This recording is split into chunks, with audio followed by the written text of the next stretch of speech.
In the heart of the Korean Peninsula lies Panmunjom, a village that stands as a haunting reminder of a divided nation, while also being a popular tourist spot. Before the pandemic, tours to the southern side of Panmunjom drew over 100,000 visitors yearly. Today, with the screening process more thorough than ever, as both nations stand on the precipice of conflict, visiting this village has become more difficult. In a photograph taken on July 18, 2023, a group of tourists, with their backs facing the camera, observe the area's blue huts as uniformed soldiers stand guard nearby.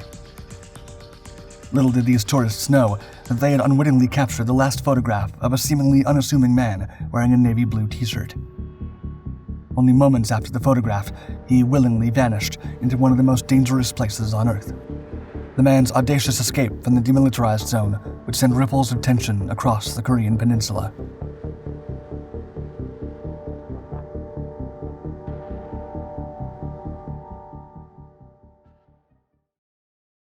Lonely Village. The village of Panmunjom, located along the 155-mile demilitarized zone, is the only place where North Korea and South Korea interact regularly. During the 1950s, Panmunjom was also where the two dueling sides signed the armistice. Still, it has not been replaced with a peace treaty, leaving the Korean Peninsula in a technical state of war for over 70 years. Today, the truce village stands empty, jointly overseen by the United Nations Command and North Korea, drawing curious tourists from all around. The village of Panmunjom, with its blue huts straddling concrete slabs that form the demarcation line, attracts visitors from both sides. There, North and South Korean soldiers come within mere yards of each other, while tourists snap endless photographs. On the South Korean side, the tours are arranged only by government-approved agencies who scan the tourists' backgrounds heavily. These tours depart mostly from Seoul, and government-assigned guides take visitors to various points of interest, including observation points and historical sites. The Great Escape. On one such trip, on July 18, 2023, as the tour was nearing its end, a small group of tourists looked around under the watchful eyes of the South Korean soldiers. Meanwhile, one of the men in the group inside the building began to laugh out loud. Suddenly, a New Zealand tourist noticed him running at full speed toward the North Korean side while still laughing. In a matter of seconds, the cautious tourism turned into a nightmare for the group, as South Korean and American soldiers ordered the rest of the group back inside their bus. While the soldiers attempted to chase after the man, they couldn't catch him, and he was apparently taken by the North Koreans. Inside their transport, shock gripped the group. Everything happened so fast that some tourists barely had time to comprehend the unfolding scene. As one of the tourists checked their photographs, they realized they'd taken the last picture of this man with his back turned only moments before he took off running to one of the most dangerous places in the world. But this mystery man was no ordinary tourist. In less than 24 hours, Colonel Isaac Taylor, head of public affairs for the United States Forces Korea, confirmed the man's identity as Travis King, a U.S. Army member who voluntarily crossed the military demarcation line. The Defector. A cavalry scout who joined the service in January 2021, Travis King was in Korea as part of the 1st Armored Division and had a long record of misbehavior in the nation. On the day of the incident, the 23-year-old was scheduled to fly back to the United States for possible disciplinary action after refusing to pay a fine for allegedly damaging public property. That morning, King, who had recently been released from a South Korean prison, was escorted by the military to Incheon International Airport outside Seoul. Facing a possible dishonorable discharge from the army over his conviction, instead of getting on the plane, King left the airport, changed into civilian clothes, and somehow joined a tour of the border village of Panmunjom.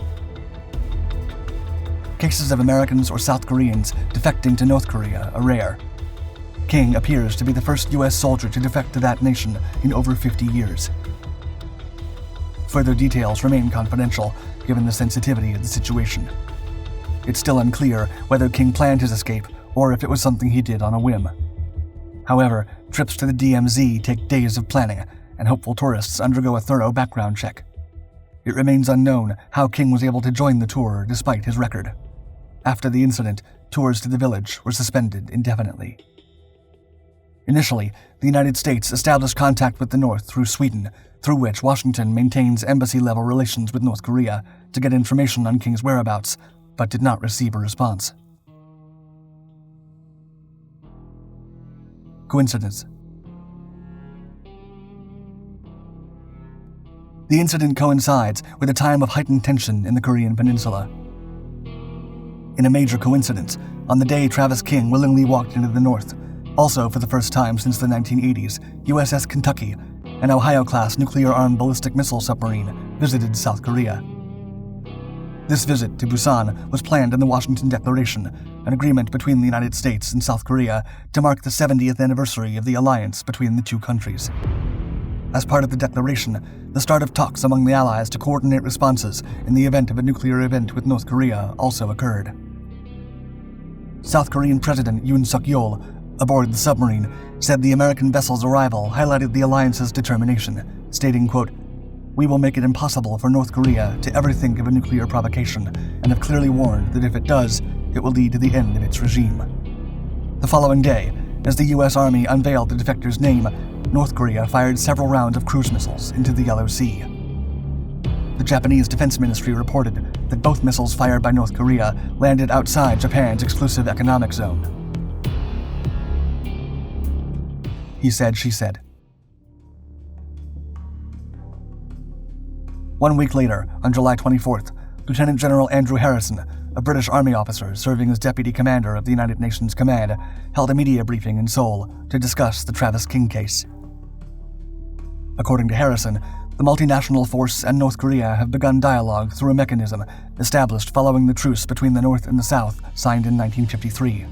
However, State Department spokesperson Matt Miller contradicted the UN statement, telling reporters that same day that there had been no new communications between the United Nations and North Korea since the day he bolted across the border. North Korea's state media, which usually comments whenever U.S. nationals have been detained, has remained silent about King's status, health, and whereabouts for over a week.